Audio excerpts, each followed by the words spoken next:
Barreto, estudiante de Derecho de la Universidad Fermín Toro. Vamos a tratar el tema de la muerte de la Cátedra de Medicina Legal. La tanatología. Esta expresión hace referencia a la disciplina científica de la medicina forense desde el punto legal que trata todo lo relacionado a la muerte, a los cadáveres. Cronotanatodiagnóstico. Es todo un proceso y técnicas que nos permite precisar el momento con mayor probabilidad, cuando se ha producido una muerte. ¿Qué vas a hacer desde donde se va a centrar las investigaciones policiales? Lo que es muy relevante en los casos de homicidios, porque el presunto indicado se le pueden aceptar o no su coartada, la cual indica dónde estaba cuando ocurrieron los hechos del que se le acusa. Biotanatología. Por medio de esta técnica se estudian los organismos que se hacen presentes en un cadáver de una persona que lleva varias horas como tal. Son insectos que se multiplican y nutren, se devoran los restos, generalmente son los gusanos. Muerte somática. Muerte somática. Este concepto indica que la persona ha dejado de funcionar como individuo de manera irreversible al cesar todas sus funciones vitales. Muerte celular. Ocurre al detenerse los procesos de respiración y metabolismo de la célula. Ocurre la muerte de los tejidos y a continuación sobrevienen los autólisis por destrucción debida a la acción de las enzimas propias de las células que quedan libres al cesar los procesos vitales. Muerte aparente. Es un estado en el cual los signos vitales no se pueden percibir fácilmente, por lo que puede considerarse fallecida a la persona. Un examen a fondo descubrirá que la víctima aún tiene vida. Esto puede suceder en casos de enfermedad cerebrovascular, intoxicaciones, anestesia, etc. Muerte real o clínica. Es la que tiene lugar cuando la circulación, la respiración y el sistema nervioso dejan de funcionar definitivamente. Muerte cerebral. Ocurre cuando la totalidad o parte del sistema nervioso central puede ser destruida o por efecto el traumatismo, hemorragia intracraneanas, intoxicaciones, fallos circulatorios. Muerte súbita o repentina. Se le denomina así a la muerte que ocurre en forma brusca. Es una persona de quien se sabe ya padecía una enfermedad aguda o crónica, que en cualquier momento podía conducir a la muerte. Muerte asistida. Algunos se denominan eutanasia. Esto ocurre cuando el paciente, en etapa terminal de una enfermedad que le está causando mucho dolor, se le suministra medicamentos o algún tipo de material que le ocasionará una muerte tranquila. Normalmente la suministra el personal médico o de enfermería con anuencia del paciente o familiares. Es considerada como asistencia del suicidio. Tanocronodiagnóstico. Guarda relación con el estudio del momento en que posiblemente ocurrió la muerte, fecha probable. Para ello los especialistas se valen de los fenómenos cadavéricos y la entomología forense. Esta última se refiere a los insectos que se desarrollan en el cadáver, como los gusanos, las moscas se hacen presentes. En la medicina legal es relevante sobre todo en los casos de homicidios, suicidios. Fenómenos cadavéricos. Cuando una persona muere, van apareciendo gradualmente una serie de fenómenos sobre el cuerpo. Son transformaciones que se presentan en el cadáver desde el momento en que se suscita la muerte.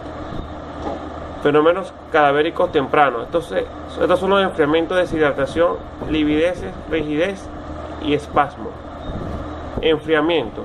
Es un fenómeno espontáneo que se produce al morir el individuo, ya que la producción del calor cesa y la temperatura desciende paulativamente, aproximadamente de 0.8 a 1 grado centígrado por hora en las primeras 12 horas y después de 3 a 0.5 grados por hora en las siguientes 12 hasta cumplir las 24 horas. Deshidratación. Se presenta a partir de la 8ª hora post-mortem.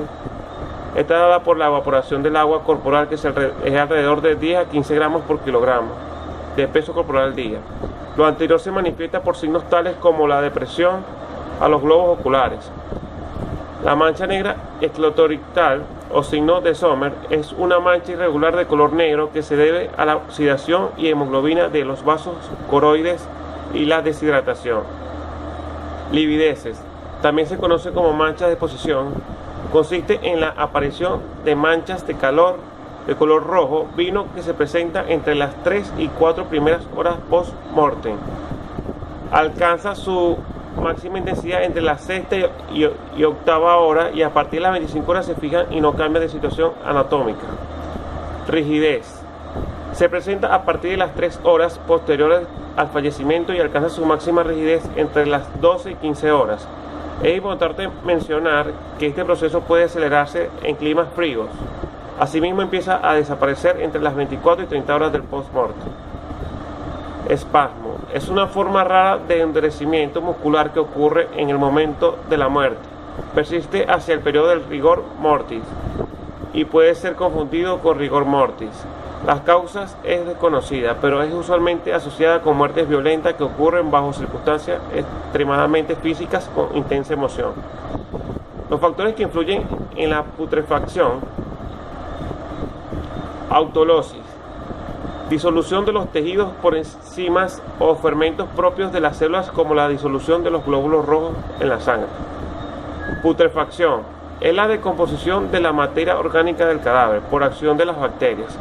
Provienen de los intestinos y después de la muerte se propagan por la sangre, motivo por el cual sea en las livideces cadavéricas. Antropofobia es la destrucción del cadáver por la acción de animales, los más frecuentes las moscas, que depositan los huevos alrededor de la nariz, boca y ano. A partir de allí se desarrollan las larvas, que son muy devoradas. Luego siguen las pupas y finalmente la mosca adulta. Fenómenos cadavéricos tardíos o conservadores. Se dividen en naturales y artificiales. Son la momificación, la adiposira y la corificación. Tienden a preservar el cadáver. Momificación natural. Desecación el cadáver por evaporación del agua de sus tejidos. Gracias a esto persisten las formas exteriores de manera notable. Para que se den, pueden contribuir el ambiente caluroso y el cadáver adelgazado o desangrado. Momificación artificial, embalsamiento. No se sabe a ciencia cierta cuál es el proceso artificial, pero se cree que los egipcios, dominadores de esta técnica, extraían las vísceras, echaban carbonato sódico al cuerpo, lo dejaban secar al aire, le untaban ungüentos y por último el ambiente climático del desierto culminaba sus obras. Autopsia es un examen del cuerpo de una persona que ha muerto. El propósito de la autopsia es contestar preguntas acerca de la enfermedad de la persona o de la causa de la muerte. Se realiza en caso de muerte extraña, sospechosas en el caso de los procesos judiciales con homicidio. Suicidio es imprescindible a efectuarla. Según lo establece la ley, de este examen dependen muchos hechos jurídicos. Existen dos tipos de autopsia. La autopsia clínica, que busca elementos que contribuyan a dar con el diagnóstico post-mortem. La autopsia forense, que es cuando ocurre una muerte sospechosa, extraña y se requiere encontrar pruebas sobre la verdad causa de deceso. Para su desarrollo existen dos tipos de exámenes, externos e internos. En el primero se examina el cadáver y se coloca de forma de cúbito dorsal con la finalidad de inspeccionar la parte anterior y observar la parte posterior. También se revisa características como cicatrices viejas, tatuajes lunares, la vestimenta, dentadura postiza, el peso, la talla y muchos otros elementos. Examen interno. Luego del examen externo se procede a la apertura del cuerpo. Se incluye la cabeza, así lo amerite, y se extraen y examinan todas las vísceras. Son varias técnicas de Virchow, Lewy y Rokitansky modificada. Esta última, que se describe como la apertura del cuello en Y, donde la decisión se extiende desde la fosa supraesternal hasta la apófisis mastoide detrás de las orejas, es la utilizada en las autopsias realizadas en la sección patología forense del Departamento de Medicina Legal. Tórax. Casos especiales.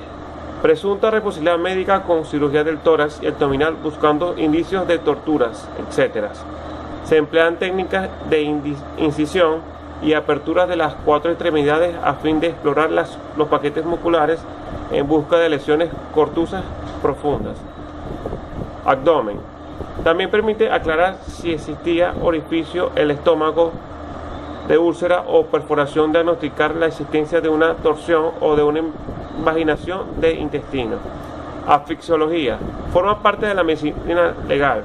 Se dedica a estudiar las asfixias en aquellos colapsos generales que se generan a consecuencia en la falla o carencia de oxígeno en los glóbulos rojos. Cuando cesa la función ventilatoria, la cual es un trastorno de la función respiratoria por interferencia en el intercambio gaseoso de oxígeno y hídrido carbónico. Anatomía funcional de la respiración. Es el proceso mediante el cual los órganos respiratorios desarrollan el transporte del oxígeno hacia la sangre y a los tejidos, donde luego se da la expulsión al aire atmosférico del ácido carbónico. Ciclo del oxígeno. Es el proceso cuando el ser humano toma o respira el aire del oxígeno que las plantas producen. Posteriormente exhalamos gas carbónico que es tomado por dichas plantas, ejecutando la fotosíntesis en un ciclo constante de reciclaje de gas carbónico por oxígeno. Ventilación pulmonar. La función más específica del pulmón es mantener el intercambio gaseoso entre el aire alveolar y la sangre capilar, con lo que asegura el aporte arterial de oxígeno a los tejidos y a la remoción del CO2 producido por el metabolismo celular. Para esto se requiere que la ventilación mantenga en el alveolo las presiones parciales de estos gases en el nivel óptimo para intercambio. Difusión. Es cuando se intercambian gases entre el aire y la sangre, lo que permite renovar el oxígeno y a la vez eliminando el hídrido carbónico. Se da un intercambio gaseoso entre el aire inspirado y la sangre. Sangre. Cuando el oxígeno es transportado en la sangre, se combina con la hemoglobina existente en los glóbulos rojos o disuelto en la plasma. Va a permitir que dicha hemoglobina siga transportando mucho más oxígeno que en el plasma. Gasto cardíaco. Es aquel volumen de sangre que es bombardeado por el corazón durante un tiempo determinado. Esto es todo.